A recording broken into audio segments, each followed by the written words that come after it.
Suppose you sat on a bonfire. Do you think life would move slowly, or would every second feel like eternity? This is the nature of intensity. When you live intensely, even one moment can feel larger than a lifetime. This is what I mean when I say, burn your karma and fast forward. Body karma is not some external punishment, not a cosmic policeman waiting to fine you. Karma simply means impressions of the past that cling to you like footprints on wet sand. Every thought, every emotion, every action leaves a residue. That residue becomes your personality, your tendencies, your compulsions. Now, most people carry this karma like baggage on their head, sometimes not only their own, but also of 10 generations. And then they wonder why life feels heavy. They want liberation, but they walk as if shackled. To burn karma does not mean to suffer. It means to live consciously, to act without leaving fresh footprints behind you. Most people take many lifetimes to exhaust this process, but there is a way to fast forward. If you bring intensity to your life, intensity in your awareness, in your involvement, in your devotion, karma begins to burn like dry leaves in fire. A mild sunbeam warms you, a focused sunbeam through a lens can set fire. Likewise, if your energies, your attention, your life become focused, what may take 100 years you can dissolve in one moment. Closing. So the question is not whether karma exists, it is whether you exist as its slave, or you exist as its master. You can drag your karma like a cart full of rocks, or you can sit on it like dry wood and let the fire of awareness reduce it to ashes. Life is short, but liberation is possible if you live in fast forward. When people hear the word karma, they usually think it is some sort of reward and punishment system designed by the universe or a divine authority. If you do good things, something good will come back to you, and if you do bad things, you will be punished. This way of looking at karma makes it sound like a cosmic policeman is watching every move you make, keeping score, and then handing out penalties or blessings. But this is a very childish understanding of karma. Karma is not judgment. Karma is not morality imposed from outside. Karma is simply memory, residue of action, impressions left upon you by everything you have thought, felt, or done. Every action you take, whether it is physical, mental, or emotional, leaves a mark. Just as walking barefoot on wet sand leaves behind a footprint, your actions leave imprints on the canvas of who you are. These impressions accumulate and begin to shape the way you think, the way you feel, and the way you respond to life. If you have 100 different impressions, you will naturally act according to those tendencies. This is why sometimes you feel as if you are repeating the same patterns in your life, even when you want to break free. It is not that someone up there is forcing you to repeat them. It is just the residue of the past operating within you. Imagine you are wearing colored glasses without realizing it. If the lens is red, the whole world looks red. If it is blue, the whole world looks blue. Karma is like that lens. It is not punishing you or rewarding you. It is simply tinting your perception. Because of the residue you carry, you see life in a certain way, and you respond in a certain way. That creates the experience of being trapped in cycles, but it is only a result of your own impressions, not some divine verdict. Think of it in another way. If you eat a mango, the taste, the smell, the texture, all of that lingers for a while. If you eat enough mangoes in your life, just the thought of it can trigger the memory and the craving. Karma functions in exactly that manner. It is the aftertaste of every experience you have ever gone through. That aftertaste is not punishment, it is simply residue. The residue becomes the seed for the next moment, and if you are unconscious, that seed grows without your permission. When you see karma as punishment, you start to fight it, to resent it, to blame life or some external force. But when you recognize it as residue, you begin to understand it is simply your own doing. This gives you power, because if it is your doing, it can also be your undoing. If every footprint you left behind was created by you, then you also have the ability to step in a new way, to walk consciously so no unnecessary footprints are left. So karma is not about some god sitting in judgment. It is the echo of your own actions. When you live unconsciously, you keep multiplying the residue. When you live with awareness, you stop creating new layers, and what is already there can dissolve. It is not punishment. It is just life keeping a record of what you do with it. Most human beings are not carrying life, they are dragging it. This is because they are loaded not only with the responsibilities of today, but also with the invisible weight of yesterday.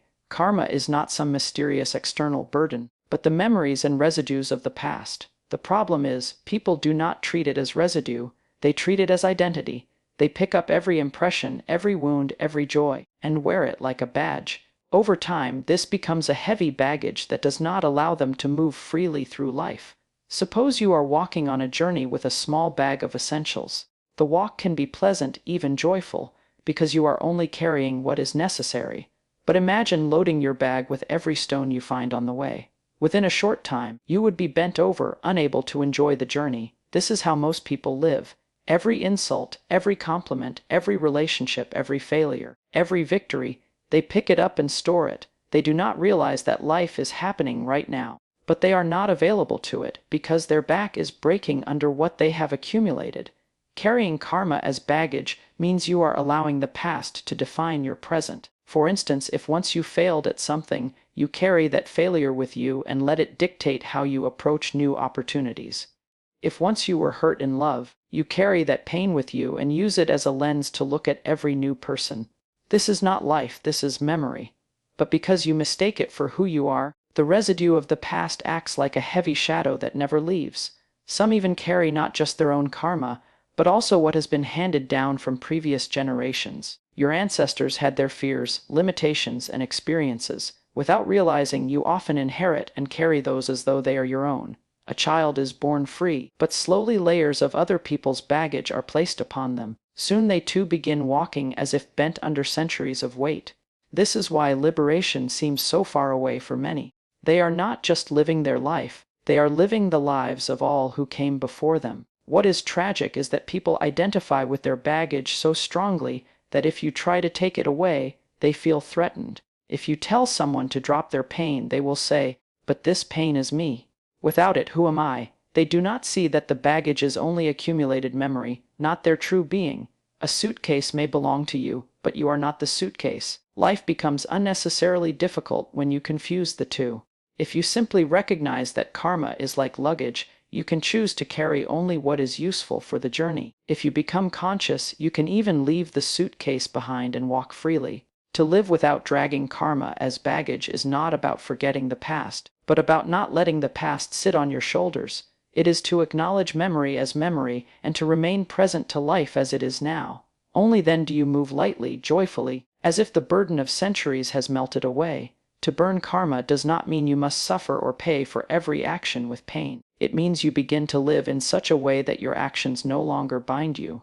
Karma is not about what you do, but how you do it. The same act, when done unconsciously, creates residue, and the same act, when done with complete awareness, passes through you without leaving a mark.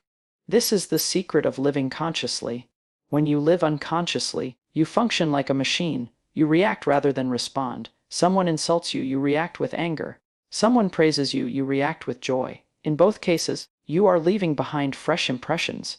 Your mind and body are constantly recording these reactions, and over time, they solidify into compulsions. Soon you are no longer acting out of freedom but out of habit. You say things you don't mean, you do things you regret, and still, the cycle repeats. This is karma in motion, an endless loop that seems to control your life. Living consciously is the way to break this loop. To live consciously means to be fully aware of every step you take, every breath you inhale, every word you speak. It does not mean you must withdraw from life. On the contrary, it means you become more involved, but with clarity, not compulsion. When you are conscious, you are not a prisoner of past impressions. You see the situation as it is, not as your memory distorts it. Imagine eating a meal in deep awareness. You taste each bite, you feel the texture, you know when the body has had enough. That simple act will not leave much residue. But if you eat unconsciously, just stuffing food while watching television or scrolling through your phone, not only will you leave residue in the body, you will also strengthen patterns of distraction. The difference is not in the food, but in the consciousness with which you ate it. Life is exactly like this. Karma is not about what you consume, but about whether you consume it consciously or unconsciously. Burning karma in this sense is like exposing a shadow to light. When awareness shines on any action, it does not leave behind a lasting impression. Just as fire reduces wood to ashes, awareness reduces the weight of karma. If you can sustain this intensity of presence, then even heavy karmic patterns can dissolve quickly, as if they never existed. What others may take lifetimes to overcome, you can finish in one breath of clarity. This is why great beings speak so much about mindfulness, devotion, yoga, or meditation. These are not philosophies, They are tools to bring you to a state where every action is done consciously.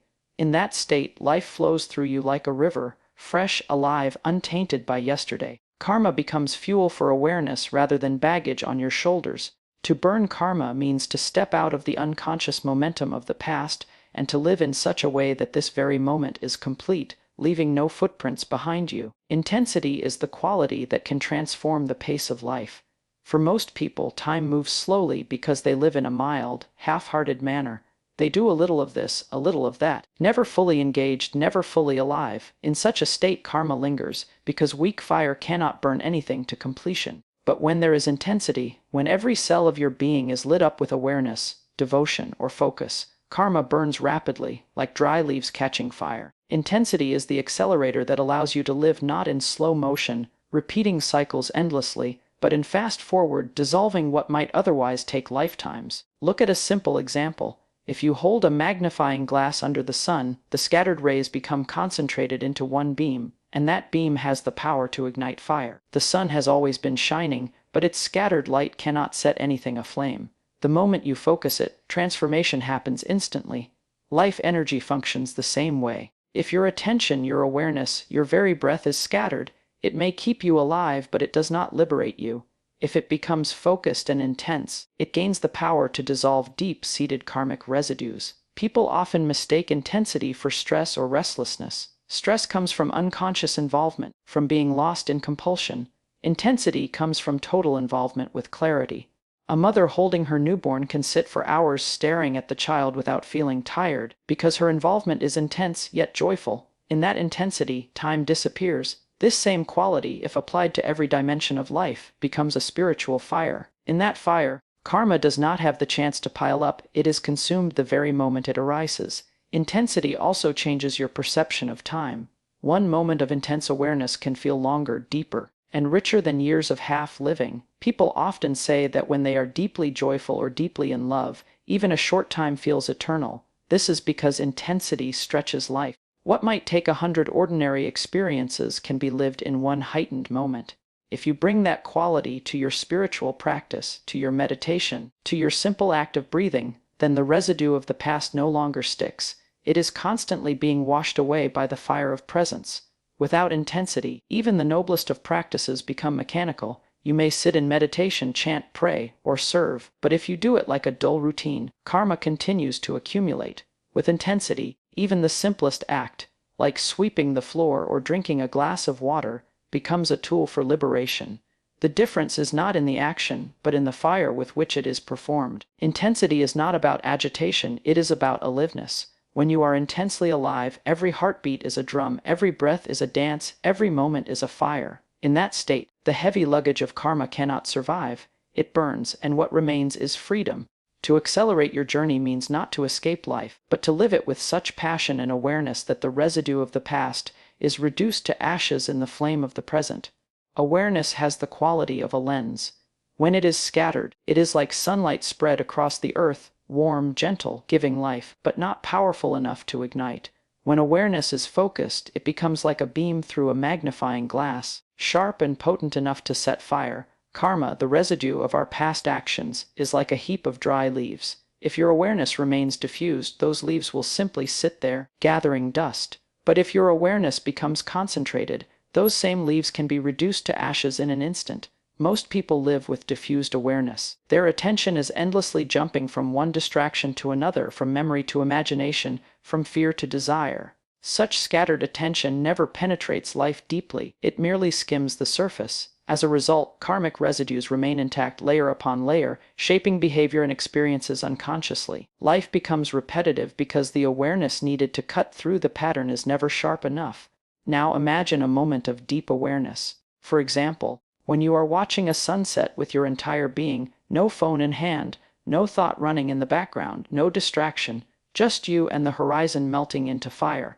In that moment, your awareness is like a clear lens. Even if the experience lasts only a few seconds, it can leave you transformed lighter, freer, as though some burden has lifted. Why? Because the intensity of focus burns through residue. This is not philosophy, this is how consciousness operates. Awareness also has the ability to reveal what is usually hidden. Just as a lens can make small letters legible, awareness makes subtle patterns within you visible. Without it, you may never even realize how much of your life is dictated by memory and conditioning. With it, you begin to see, I am reacting not because of this moment, but because of something I carry from the past. That simple recognition is the first step to freedom. Once seen clearly, karma cannot control you in the same way. The challenge is that awareness does not remain steady for most people. It flickers on and off like a weak flame in the wind.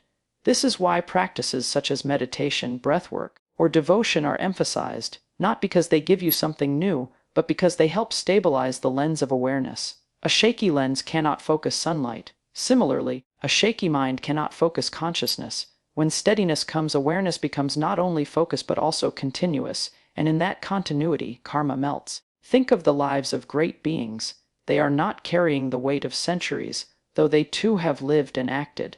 What sets them apart is that their awareness has been focused, unwavering, like a lens that cuts through illusion. They may walk through the world as you do, but they leave no footprints behind, because each step is illuminated by awareness. Awareness as a lens is not about straining or forcing. It is about gathering yourself, aligning your energies so that all of you is present here and now. In that presence, nothing unnecessary survives.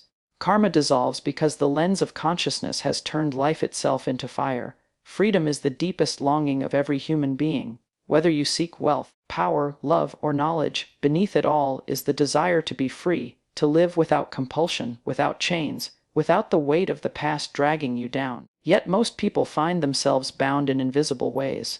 They keep repeating the same emotions, the same patterns, the same mistakes, even when they want to change. This is the work of karma, not as punishment, but as the residue of past action shaping the present. To master karma is to no longer be enslaved by it, and in that mastery lies true freedom. Karma operates like a script. Every impression you gather writes a line, and slowly your life begins to follow the script, often without your consent. This is why you may meet people who remind you of your past, face situations that echo what has already happened, or find yourself reacting the same way again and again. It feels as if life is on repeat. But the truth is, the script is not written by anyone else. It is written by you. Mastery over karma does not mean erasing the script of your life. It means becoming conscious enough to stop acting it out blindly.